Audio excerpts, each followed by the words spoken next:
जय हिंद दोस्तों, मैं राजकुमार आप सभी का स्वागत करता हूं ज्ञानपीठ जीके पॉइंट के इस यूट्यूब चैनल पर। दोस्तों, CRPF, SCM, ASI sub inspector steno का जो पेपर होने वाला फरवरी में आपका 22 फरवरी को, तो उसके लिए जीके का मॉक टेस्ट लेके आया हूं। आपका मॉक टेस्ट संख्या 2 है और इससे पहले एक मॉक टेस्ट अपलोड कर दिया, आप उसको जाके देखिएगा। तो चलिए शुरू करते हैं आज का मॉक टेस्ट। दोस्तों, पहला प्रश्न आपके स्क्रीन पर, आपको जीके के जो प्रश्न आने हैं वो आपको 25 प्रश्न हल करने हैं पेपर में। तो पहला प्रश्न है आपके स्क्रीन पर कि किस बाद में उच्चतम न्यायालय ने यह व्यवस्था दी थी कि प्रस्तावना संविधान का एक भाग है। दोस्तों, वह कौन सा केस है जिसमें इस बात को कहा गया है कि प्रस्तावना संविधान का एक भाग है? तो कौन सा मतलब इसका सही जवाब होगा दोस्तों? सही जवाब होगा दोस्तों option C. Option C, Keshavananda Bharati बनाम केरल राज्य। इस केस में कहा गया था कि प्रस्तावना जो है वो संविधान का एक हिस्सा है, ये आप याद रखिएगा। तो सही जवाब है आपका ऑप्शन सी। दोस्तों, बाद से आपका बेरुवारी बाद में भी इसी बात को कहा गया है बाद में, तो ये भी आप याद रखें। संविधान का मूल ढांचा जो परिभाषित हुआ है वो केशवानंद भारती केस में संविधान के मूल ढांचे की बात की गई है। दोस्तों, मैं बात करूँ यहाँ पे प्रस्तावना की। अगर आपसे पूछा जाए कि हमने प्रस्तावना का विचार कहाँ से लिया है, दोस्तों संविधान में प्रस्तावना का जो विचार लिया गया है वो कहाँ से लिया गया? तो प्रस्तावना का विचार लिया गया है दोस्तों, वो है आपका प्रस्तावना का विचार अमेरिका से लिया गया है। अमेरिका के संविधान से प्रस्तावना का विचार लिया गया है, ये आप याद रखना, कभी आपके एग्जाम में पूछा जाए, ठीक है। और आप एक चीज़ मैं आपको बता दूं दोस्तों, जो प्रस्तावना है ना, ये प्रस्तावना हमारे संविधान का प्रीफेस है। प्रीफेस मतलब संविधान का पहला पृष्ठ जो है वो हमारा प्रस्तावना होती है। दोस्तों, कभी आपसे पूछा जाए कि जो प्रस्तावना है ये प्रस्तावना किसकी देन है, तो दोस्तों देखो एक चीज़ ध्यान रखना, 13 दिसंबर 1946 को पंडित जवाहरलाल नेहरू के द्वारा संविधान सभा में पेश किया गया उद्देश्य प्रस्ताव। उद्देश्य प्रस्ताव ही आगे चलकर क्या बना था? प्रस्तावना बना। उद्देश्य प्रस्ताव को 22 जनवरी 1947 को प्रस्तावना के रूप में संविधान सभा ने स्वीकार कर लिया था। तो 22 जनवरी को प्रस्तावना जो थी ये बन चुकी थी, तो ये आप याद रखना। कभी क्वेश्चन आए दोस्तों, हमारे प्रस्तावना में कब संशोधन हुआ है? तो हमारे प्रस्तावना में एकमात्र संशोधन हुआ है 42वें संविधान संशोधन के द्वारा। तो 42वें संविधान संशोधन के द्वारा संविधान की प्रस्तावना में एक बार संशोधन किया गया 1976 में, ये भी आप याद रखना। और आपसे कहीं पूछा जाए कि प्रस्तावना जो है इसमें मतलब इसके अनुसार भारत के संविधान की शक्ति किसमें है? दोस्तों, प्रस्तावना के अनुसार भारत के संविधान की शक्ति जनता में निहित है। प्रस्तावना शुरू होती है हम भारत के लोग, तो हम मतलब भारत के लोग मतलब जनता। दोस्तों, आपसे पूछा गया कि प्रस्तावना का संविधान का भाग है केशवानंद भारती केस। नेक्स्ट प्रश्न दोस्तों, निम्नलिखित में से कौन राज्यों के पुनर्गठन से संबंधित नहीं है? धार आयोग बिल्कुल सही है, जेबीपी समिति ये भी है, और इसके बाद में आपका फजली आयोग ये भी सही है। लेकिन दोस्तों राजमन्नार समिति ये राज्यों के पुनर्गठन से संबंधित नहीं है। राजमन्नार समिति 1969 में बनी थी, और ये क्यों बनी थी? केंद्र और राज्यों के जो विवाद होते हैं, केंद्र और राज्यों के विवाद को निपटारा करने के लिए क्या चीज़ें होनी चाहिए? तो केंद्र राज्य विवादों से संबंधित है आपकी राजमन्नार समिति। याद रखिएगा दोस्तों, क्वेश्चन आए कभी तो ये केंद्र और राज्यों के जो विवाद है उसको खत्म करने के लिए बनाई गई थी। हालांकि इसकी सिफारिश नहीं मानी गई। इसने कहा था कि IAS IPS जो अखिल भारतीय सेवाएं इनको खत्म कर दो, वित्त आयोग को स्थायी निकाय बना दो, और भी कई सारी चीज़ें थी। अंतर्राज्य परिषद की इसने बात की थी, तो ये आप याद रखना, ठीक है दोस्तों। ये है आपका ऑप्शन सी। नेक्स्ट प्रश्न आपका, भारतीय संविधान में किस आधार पर अल्पसंख्यकों का निर्धारण किया गया है? दोस्तों, संविधान में अल्पसंख्यकों को जो दर्जा मिलता है वो किस आधार पर मिलता है? दोस्तों, भारत के संविधान में भाषा और धर्म के आधार पर अल्पसंख्यकों को मतलब अल्पसंख्यक का दर्जा मिलता है। याद रखना, भाषा और धर्म के आधार पर। दोस्तों, क्या आपको पता है कि भारत में कितने धर्म हैं जिनको अल्पसंख्यक धर्म का दर्जा प्राप्त है? तो आपको याद रखना दोस्तों, भारत में 6 धर्म हैं जिनको अल्पसंख्यक धर्म का दर्जा प्राप्त है। कौन कौन से 6 धर्म है दोस्तों? तो आपको याद रखना, एक मुस्लिम अल्पसंख्यक के अंतर्गत आते हैं। मुस्लिम है, सिख है, मुस्लिम सिख के बाद में आपको याद रखना ईसाई बौद्ध, और एक है आपका ईसाई बौद्ध पारसी पारसी अल्पसंख्यक धर्म है भारत में, और एक है आपका दोस्तों जैन। तो ये 6 धर्म है दोस्तों, इन्हें भारत में अल्पसंख्यक का दर्जा दिया जा चुका है। जैन सबसे लेटेस्ट है, 2014 में जैन धर्म को अल्पसंख्यक समुदाय का दर्जा दिया गया था। तो ये भारत में 6 समुदाय हैं जिनको अल्पसंख्यक का दर्जा मिला हुआ है, और इन्हें किस बेस पे मिलता है, भाषा और धर्म के आधार पर अल्पसंख्यक का दर्जा दिया जाता है। Option C is the right answer. Clear. Next प्रश्न की ओर चलते हैं। अच्छा, भारत में ना एक चीज़ मैं आपको बता दूं, एक अल्पसंख्यक आयोग भी है। अगर क्वेश्चन कभी आए कि अल्पसंख्यक आयोग कब बना था, दोस्तों भारत में जो अल्पसंख्यक आयोग है ये बना है आपका 1993 में। भारत में अल्पसंख्यक आयोग कब बना है, तो 1993 में अल्पसंख्यक आयोग की स्थापना की गई है। ठीक है, चलिए अगले प्रश्न की ओर।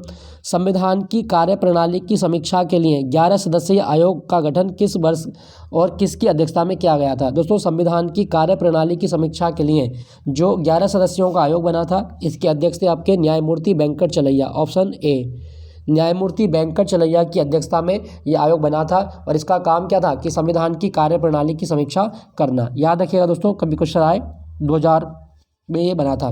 नेक्स्ट प्रश्न की ओर चलते हैं। 2011 की जनगणना के अनुसार भारत में लिंग अनुपात एवं बाल लिंग अनुपात का सही जोड़े की पहचान कीजिए।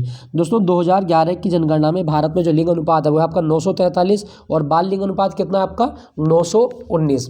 दोस्तों लिंग अनुपात क्या होता है, 1000 पुरुषों पर महिलाओं की संख्या, 1000 मेल होंगे आपके, और इन पर जो फीमेल होती हैं उनकी संख्या का अनुपात क्या कहलाता है, इसको कहा जाता है लिंग अनुपात। तो भारत का लिंग अनुपात कितना 943। अच्छा, किस राज्य का लिंग अनुपात ज़्यादा है दोस्तों, केरल का। केरल का लिंग अनुपात ज़्यादा है, और सबसे कम किसका, हरियाणा का। सबसे कम लिंग अनुपात दोस्तों वो हरियाणा का है, और केरल का सबसे ज़्यादा, हरियाणा का सबसे कम है। ये भी आप याद रखना। क्लियर। नेक्स्ट प्रश्न की ओर चलते हैं। दोस्तों 2011 की जनगणना कौन सी जनगणना थी, भारत की 15वीं जनगणना थी। अगर आपसे पूछा जाए कि डेमोग्राफी क्या होता है, दोस्तों कभी क्वेश्चन आए कि डेमोग्राफी क्या है, तो आप याद रखिएगा डेमोग्राफी होता है जनसंख्या का अध्ययन। क्लियर। नेक्स्ट प्रश्न की ओर। उपयोगिता का गणनावाचक सिद्धांत किसने दिया था। दोस्तों उपयोगिता का गणनावाचक सिद्धांत ये किसकी देन है, ऑप्शन बी, मार्शल। मार्शल की देन है, आपके अर्थशास्त्री थे स्कॉटलैंड के। तो ये स्कॉटलैंड के अर्थशास्त्री मार्शल, इन्होंने उपयोगिता का गणनावाचक सिद्धांत दिया था। याद रखिएगा दोस्तों, यहाँ पे लिखा गया एडम स्मिथ। क्वेश्चन आता है इनसे कि अर्थशास्त्र का जनक कौन है। दोस्तों अर्थशास्त्र का जनक है एडम स्मिथ। अर्थशास्त्र का जनक कौन है, तो एडम स्मिथ अर्थशास्त्र के जनक हैं, और इनके द्वारा एक किताब लिखी गई है द वेल्थ ऑफ नेशन। ये क्वेश्चन बहुत इंपॉर्टेंट है दोस्तों, याद रखिएगा।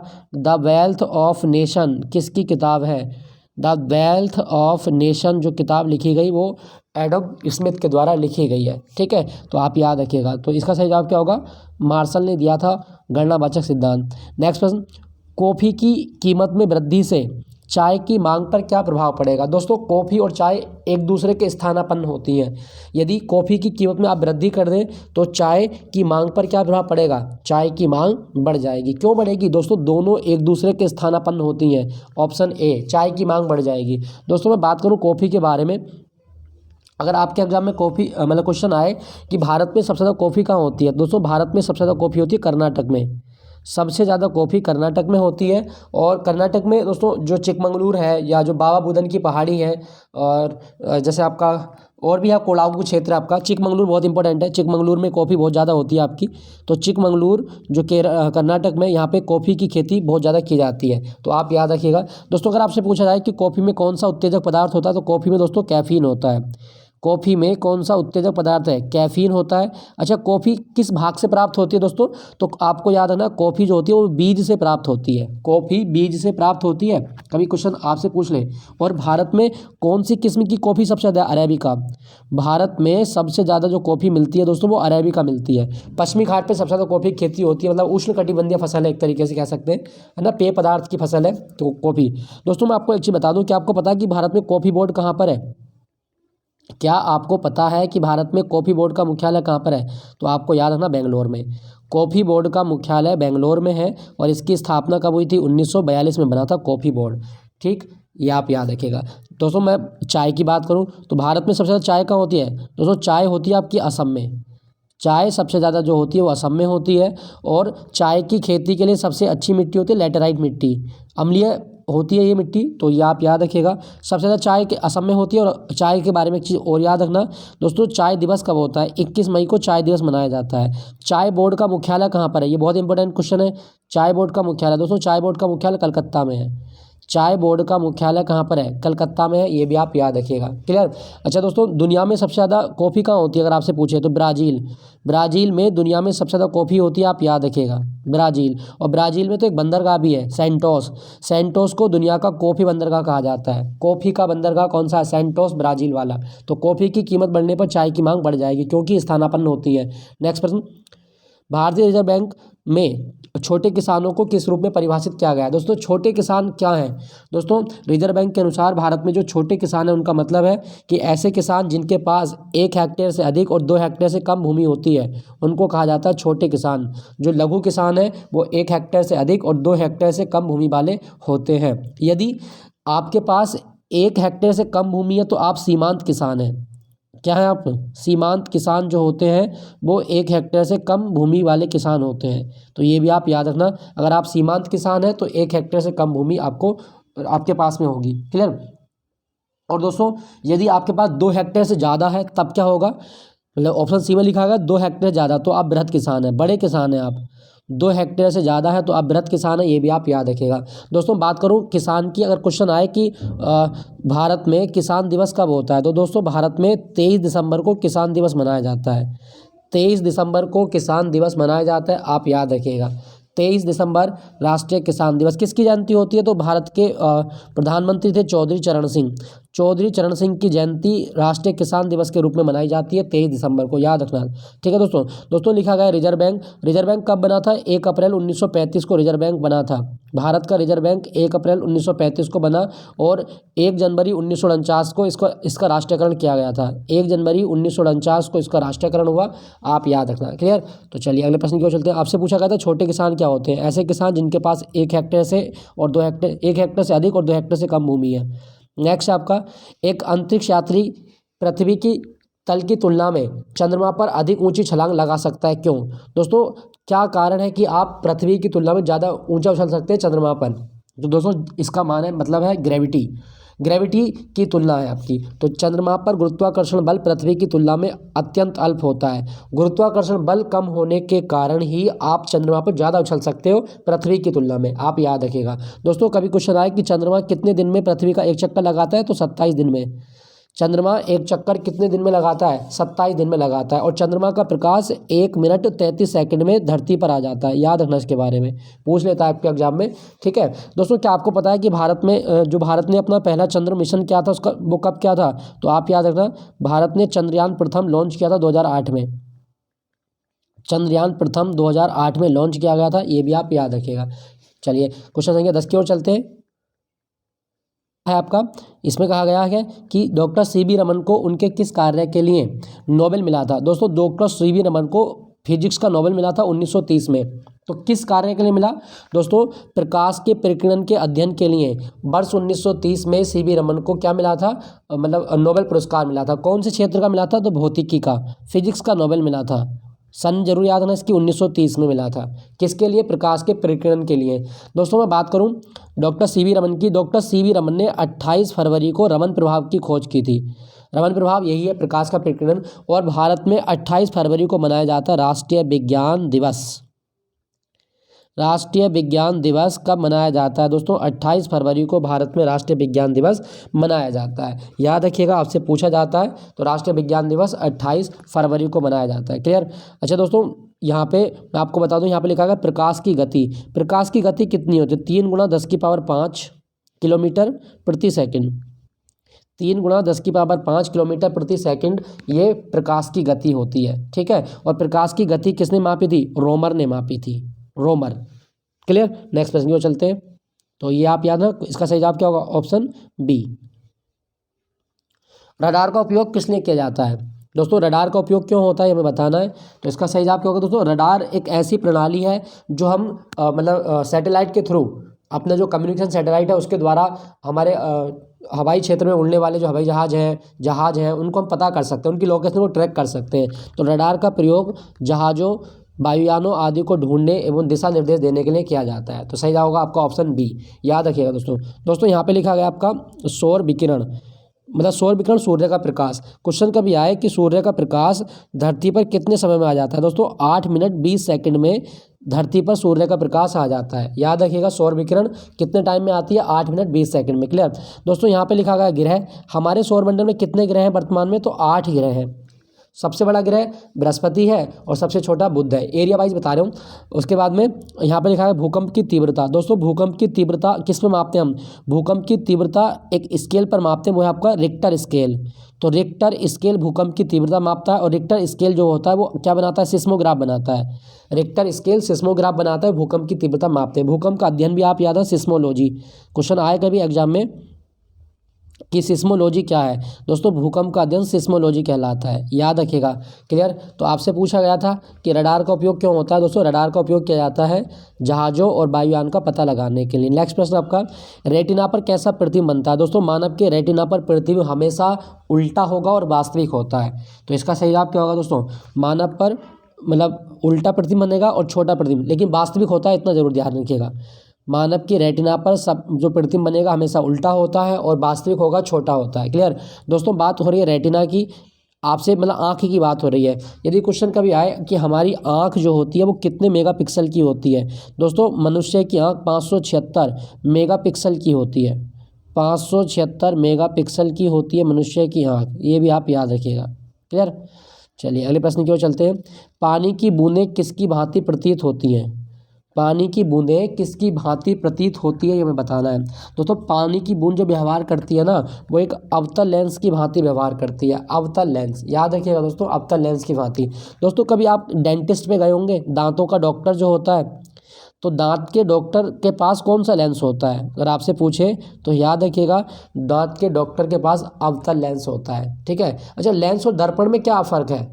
आप एक जगह लेंस लिख रहा होगा आपको, एक जगह दर्पण लिख रहा है। दोस्तों देखो, ये कोई मतलब शीशा है, यदि मैं इसकी एक सतह को बना दूं परावर्तक, मतलब यहाँ पे लेप कर दूं किसी उसका, सिल्वर आयोडाइड का लेप कर देते हैं वैसे तो, सिल्वर आयोडाइड कर दो या और कोई सिल्वर का लेप कर दो, तो ये बन जाएगा दर्पण। मतलब लेंस में दोनों सतह पारदर्शी होती हैं जबकि दर्पण की एक सतह पारदर्शी होती है। ठीक है, तो दोनों चीज़ आप याद रखिएगा।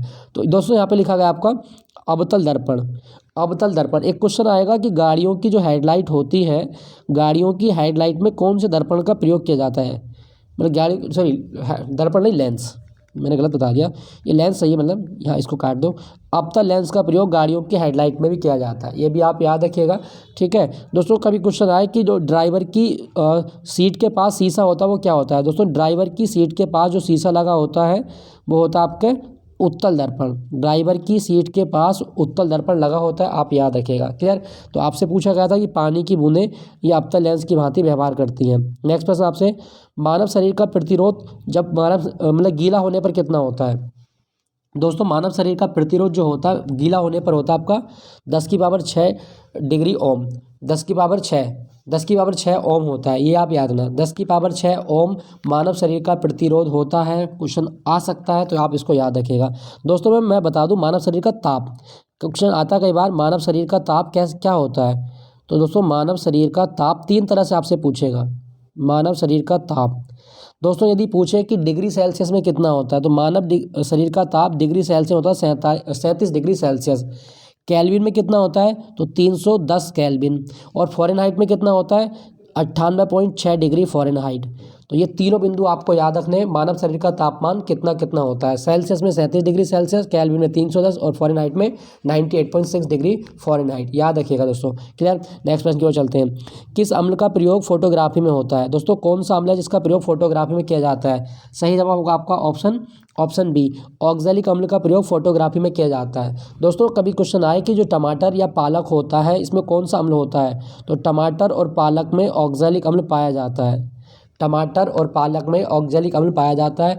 इसीलिए कहा जाता है कि टमाटर जब भी खाएं आप बीज निकाल कर खाएं, क्योंकि टमाटर में ऑक्सैलिक अम्ल होता है और हमारे बॉडी में कैल्शियम होता है। कैल्शियम और ऑक्सैलिक अम्ल मिलकर कैल्शियम ऑक्सलेट बना लेते हैं, और कैल्शियम ऑक्सलेट क्या होता है? गुर्दे की पथरी होती है। तो आप जब कभी टमाटर खाएं तो उसके बीज निकाल के खाइएगा। तो ऑक्जेलिक अम्ल का प्रयोग फोटोग्राफी में किया जाता है और ऑक्जेलिक अम्ल टमाटर और पालक में पाया जाता है। दोस्तों यहाँ पे लिखा गया है एसिटिक अम्ल। सिरके में कौन सा अम्ल होता है दोस्तों? सिरके में अम्ल होता है एसिटिक अम्ल, ये भी आप याद रखना। फार्मिक अम्ल, यदि आपको चींटी काट ले, यदि आपको बिच्छू काट ले, यदि आपको ततैया काट ले, तो ये सब में फार्मिक अम्ल होता है। तो फार्मिक अम्ल चींटियों में पाया जाता है, ये भी आप याद है। इसका सूत्र बहुत आता है एग्जाम में, सूत्र याद रखना HCOOH फार्मिक अम्ल का सूत्र होता है। क्लियर दोस्तों? यहाँ पे लिखा गया सिट्रिक अम्ल। सिट्रिक अम्ल नींबू में, या जो सिट्रस वर्ग के फल है, नींबू, संतरा है, मौसम्बी है, इन सब में होता है। तो फोटोग्राफी ऑक्जेलिक अम्ल। नेक्स्ट प्रश्न की ओर चलते हैं। सोडियम वेपर लैंप का प्रयोग स्ट्रीट लाइट में किया जाता है, क्योंकि दोस्तों सोडियम लैंपों का प्रयोग स्ट्रीट लाइट में क्यों किया जाता है? तो इसका सही जवाब होगा क्योंकि ये मोनोक्रोमेटिक होता है और जल बूंदों द्वारा अलग अलग नहीं होता। सही जवाब होगा आपका ऑप्शन सी, क्योंकि जो सोडियम वेपर लैंप है ये मोनोक्रोमेटिक होता है, आप याद रखिएगा। दोस्तों यहाँ पे लिखा गया आपका सोडियम। क्या आपको पता है कि आवर्त सारणी में सोडियम का संकेत क्या है? दोस्तों आवर्त सारणी में सोडियम का संकेत होता है Na, और इसका लैटिन नाम क्या होता है? नेट्रियम।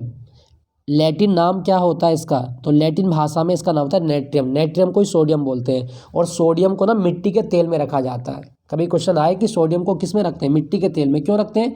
क्योंकि अगर मिट्टी के तेल में नहीं रखेंगे तो ये ऑक्सीजन के साथ आग पकड़ सकता है, आग लगा लेता है वायु में। क्लियर? तो आपसे पूछा गया था सोडियम का प्रयोग क्यों किया जाता है सोलर लैंप में, तो वो है आपका मोनोक्रोमेटिक। नेक्स्ट आपका, किस विटामिन को हमारे शरीर में संचित नहीं किया जा सकता? तो दोस्तों हमारा शरीर कौन से विटामिन को संचित नहीं कर सकता? सही जवाब क्या होगा दोस्तों? आपका सही जवाब होगा ऑप्शन सी, विटामिन सी जो है हमारे शरीर में संचय नहीं हो सकता। अच्छा, क्यों नहीं हो सकता? बड़ा इंपॉर्टेंट सवाल है दोस्तों। विटामिन सी और विटामिन बी ये जल में घुलनशील विटामिन है, जल में घुलनशील विटामिन है। तो जो जल में घुलनशील विटामिन होते हैं ये हमारी बॉडी में संचय नहीं हो सकते। क्यों नहीं हो सकते?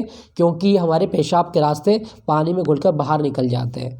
तो यूराइन के रास्ते हमारे बॉडी से बाहर निकल जाएगा विटामिन सी, इसलिए शरीर में स्टोर नहीं हो सकता। ठीक है दोस्तों, बात करूँ विटामिन सी की। विटामिन सी का रासायनिक नाम क्या है? दोस्तों विटामिन सी का रासायनिक नाम है एस्कॉर्बिक अम्ल।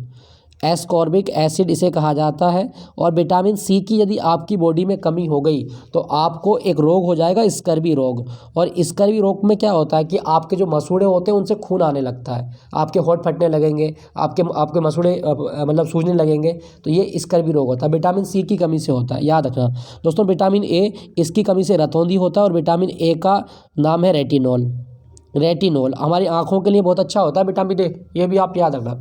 और एक क्वेश्चन आएगा कि गोल्डन राइस, दोस्तों गोल्डन राइस में कौन सा विटामिन होता है? विटामिन ए, गोल्डन राइस पाया जाता है इसमें। ठीक है, चलिए यहाँ पे लिखा गया दोस्तों विटामिन डी।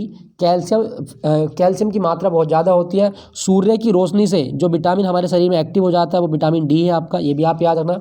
इसकी कमी से ऑस्टियोमलेशिया रोग हो जाता है। विटामिन ई का रासायनिक नाम है टोकोफेरोल, और इसे सुंदरता का विटामिन भी कहा जाता है। सुंदरता का विटामिन किसे कहा गया दोस्तों? विटामिन ई को सुंदरता का विटामिन कहा जाता है, आप याद रखना। क्लियर हुआ? चलिए अच्छा, तो इसका सही जवाब क्या होगा? कौन सा विटामिन स्टोर नहीं हो सकता? Vitamin C. विटामिन शब्द याद रखना किसने दिया था? विटामिन शब्द दिया है फंक ने। विटामिन शब्द फंक के द्वारा दिया गया है। नेक्स्ट है आपका, निम्नलिखित में से कौन सा युग्म गलत है? दोस्तों गलत युग्म के बारे में बताना है, तो सही जवाब क्या होगा? प्लेग चूहा, रेबीज कुत्ता, टैपवॉर्म सुअर, पोलियो बंदर। नहीं दोस्तों, पोलियो का तो वायरस होता है। पोलियो जो होता है ये वायरस से फैलता है, तो पोलियो बंदर से नहीं फैलता। ठीक है दोस्तों, आपको कमेंट में लिख के बताना है कि भारत को किस वर्ष पोलियो मुक्त घोषित किया गया था। 2014 में वो डेट क्या थी कि जब भारत को पोलियो मुक्त घोषित किया गया था, ये क्वेश्चन मुझे बताना है। दोस्तों यहाँ पे लिखा गया कुत्ता, इसका अध्ययन क्या कहलाता है? साइनोलॉजी। कभी क्वेश्चन आए कि साइनोलॉजी क्या है? कुत्तों का अध्ययन साइनोलॉजी कहलाता है, याद रखिएगा दोस्तों। ठीक है, चलिए अगले प्रश्न की ओर। किसी दर्पण से आप चाहे कितनी ही दूरी पर खड़े हों, आपका प्रतिबिंब सदैव सीधा प्रतीत होता है। कौन सा दर्पण है जो हमेशा सीधा प्रतिबिंब बनाएगा? दोस्तों बताइए कौन सा प्रतिबिंब होगा? आपके ऑप्शन है केवल समतल, केवल अवतल, केवल उत्तल। बताओ दोस्तों, सही जवाब होगा दोस्तों या तो समतल अथवा उत्तल, या तो समतल अथवा उत्तल। यदि आप दर्पण से जितनी दूरी पर खड़े हैं आपका प्रतिबिंब सदैव सीधा दिखाई देगा। समतल दर्पण और उत्तल दर्पण सीधे प्रतिबिंब बनाते हैं, याद रखिएगा दोस्तों।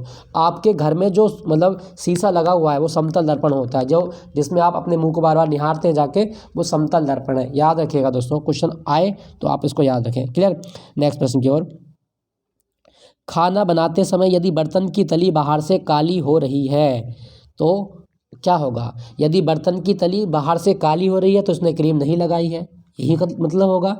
अगर बर्तन की तली काली हो रही है बाहर से तो इसका मतलब ये है कि जो ईंधन है वो पूरी तरह से नहीं जल रहा है। यहाँ क्रीम का कोई मतलब नहीं है, यहाँ मतलब है कि ईंधन पूरी तरह से नहीं जल रहा है। क्लियर हुआ दोस्तों? तो याद रखिएगा, जब भी ईंधन पूरी तरह से नहीं जलता तो बर्तन की तली काली हो जाती है। क्लियर? नेक्स्ट प्रश्न की ओर चलते हैं। नेक्स्ट आपका तंतुपास्थी या फाइब्रस बोन संधि कहाँ पाई जाती है? दोस्तों फाइब्रस बोन जो पाई जाती है ये कहाँ पाई जाती है? सही जवाब क्या होगा आपका? ऑप्शन डी, तंतु मतलब तंतुपास्थी या फाइब्रस बोन ये हमारे कपाल में पाई जाती है। स्कल, कपाल मतलब खोपड़ी, स्कल। हमारे कपाल में कितनी हड्डी होती है दोस्तों? 29 हड्डी होती हैं, 29 हड्डी होती हैं हमारे कपाल में। याद रखिएगा, क्वेश्चन आए तो आप इसको याद रखें। दोस्तों क्या आपको पता है कि हमारे चेहरे में कितनी हड्डी होती हैं? मानव के चेहरे में कितनी अस्थियां होती हैं? दोस्तों आपने गाना सुना होगा, चौदहवीं का चांद हो या आफ्ताब हो, खुदा की कसम तुम बड़े लाजवाब हो। चौदहवीं का चांद किसको बोल रहे हैं? उसके मुंह को। क्यों बोल रहे हैं चौदहवीं का चांद? क्योंकि उसके चेहरे में 14 हड्डी हैं। तो आप याद रखिएगा, चौदहवीं का चांद मतलब चेहरे में 14 हड्डी होती हैं। जिसके चेहरे में 14 हड्डी है वही चांद है, जिसमें नहीं है वो चांद नहीं है फिर। तो ये भी आप याद रखिएगा। दोस्तों यहाँ पे मैं आपको बताऊँ, लिखा गया मस्तिष्क। अच्छा, एक क्वेश्चन पूछेगा कि मानव का कौन सा अंग है जिसमें सुई चुभवाने पर दर्द नहीं होता? बताओ फिर। तो मस्तिष्क एक ऐसा अंग है जिसमें पेन रिसेप्टर नहीं पाए जाते, दर्द ग्रहण करने वाली कोशिकाएं नहीं होती, और इसलिए हमारे मस्तिष्क में यदि कोई सुई चुभेगा तो हमें दर्द का अनुभव नहीं होगा। याद रखना कि कौन से अंग में सुई चुभवाने पर दर्द का अनुभव नहीं होता? मस्तिष्क। मानव मस्तिष्क का भार कितना होता है? 1400 ग्राम का होता है दोस्तों। क्या बोले? 1400 ग्राम। और मानव मस्तिष्क की जांच अगर आपको करनी है तो आप ईईजी करवाएंगे, इलेक्ट्रोइंसेफेलोग्राफी। मस्तिष्क की जांच के लिए ईईजी की जाती है, आप याद रखिएगा। क्लियर? दोस्तों क्या आपको पता है कि जब हम शराब पीते हैं तो हमारे मस्तिष्क का कौन सा हिस्सा काम करना बंद कर देता है? याद रखना दोस्तों, यदि आप शराब पी के गए तो आपको बेलन से मार पड़ेगी। और बेलन से मार पड़ने का मतलब क्या है कि बेलम, तो सैरी बेलम जो होता है वो शराब पीने से ख़राब हो जाता है। ठीक है, ये आप याद रखना। दोस्तों आपका सही जवाब क्या होगा? तो जवाब होगा आपका मस्तिष्क नहीं, कपाल। कपाल जो होता है इसमें फाइब्रस बोन पाई जाती है, ऑप्शन डी। नेक्स्ट प्रश्न की ओर चलते हैं। मानव शरीर का कौन सा अंग अल्जाइमर रोग से प्रभावित होता है? दोस्तों अल्जाइमर जो रोग है ना, ये दिमाग का रोग है। सही जवाब है आपका मस्तिष्क। मस्तिष्क जो होता है ये अल्जाइमर रोग से प्रभावित होता है, आप याद रखिएगा। दोस्तों हृदय लिखा गया, मानव का हृदय कितने चैम्बर में विभक्त होता है? तो 4 चैम्बर में। और मानव का हृदय 1 मिनट में कितना बार धड़कता है? 72 बार धड़कता है, ये भी आप याद रखना। और एक धड़कन कितने सेकंड में बनती है? 0.8 सेकंड में एक धड़कन बनती है, तो ये आप याद रखिएगा। ठीक है दोस्तों, यहाँ पे लिखा गया ब्रक, ब्रक मतलब गुर्दे। हमारे गुर्दे कितने होते हैं? 2 होते हैं। और गुर्दे का आकार पूछता है कि किसके समान होता है, तो गुर्दे का आकार सैम के बीच के समान होता है, याद रखिएगा इसके बारे में। और क्वेश्चन कभी आए कि ब्रक जो है या गुर्दे की संरचनात्मक इकाई क्या है? नेफ्रॉन। ब्रक की संरचनात्मक इकाई नेफ्रॉन होती है, आप याद रखिएगा। क्लियर दोस्तों? चलिए यहाँ पे लिखा गया दोस्तों, ब्रक हो गया आपका फेफड़े। फेफड़े जो होते हैं दोस्तों ये श्वसन का अंग है। मानव का श्वसन अंग कौन सा है? फेफड़े। हमारे अंदर श्वसन की क्रिया फेफड़ों से ही तो होती है। नाक मत लगाना, नाक तो केवल रास्ता देती है, नाक केवल रास्ता प्रदान करती है वायु को अंदर या बाहर जाने के लिए। तो फेफड़े हमारे श्वसन का अंग है। कौन सा अंग प्रभावित होता था? तो ये सही होगा मस्तिष्क। नेक्स्ट आपका, निम्नलिखित में से कौन सही सुमेलित नहीं है? अच्छा, सही सुमेलित नहीं है, मैं बताना है, बताइए सर। दोस्तों सिल्वर ब्रोमाइड, कृत्रिम प्रकाश संश्लेषण, ये गलत है आपका, पहले ही ऑप्शन गलत हो गया। दूध या मैग्नीशियम प्रति अम्ल होता है, ये भी सही है। लिथियम बाइकार्बोनेट गठिया का उपचार, ये भी सही है। सिल्वर आयोडाइड कृत्रिम वर्षा, ये भी सही है। लेकिन सिल्वर ब्रोमाइड ये प्रकाश संश्लेषण नहीं करता, ये गलत है आपका। Option is the correct answer. ठीक है दोस्तों यहाँ पे लिखा गया वर्षा। अगर क्वेश्चन आए कि वर्षा कौन से परत में होती है, तो क्षोभ मंडल में वर्षा होती है। ठीक है, क्षोभ मंडल में वर्षा देखी जाती है, ये भी आप याद रखना। और मैं आपको दोस्तों बता दूं, जब वर्षा होती है तो आपसे पूछेगा वर्षा जब होती है तो एक क्वेश्चन आता है, चलो बाद में बताऊंगा, कभी याद आएगा, तो अभी याद नहीं आ रहा। निम्नलिखित में से कौन एक विद्युत चुम्बकीय तरंग नहीं है? दोस्तों विद्युत चुम्बकीय तरंग नहीं है बताना है। तो एक्स किरण होती है, परावैंगनी होती है और गामा किरण होती है। लेकिन जो पराध्वनिक तरंगें हैं ये विद्युत चुम्बकीय तरंग नहीं होती। पराध्वनिक तरंगें ये अनुदैर्ध्य होती हैं आपकी।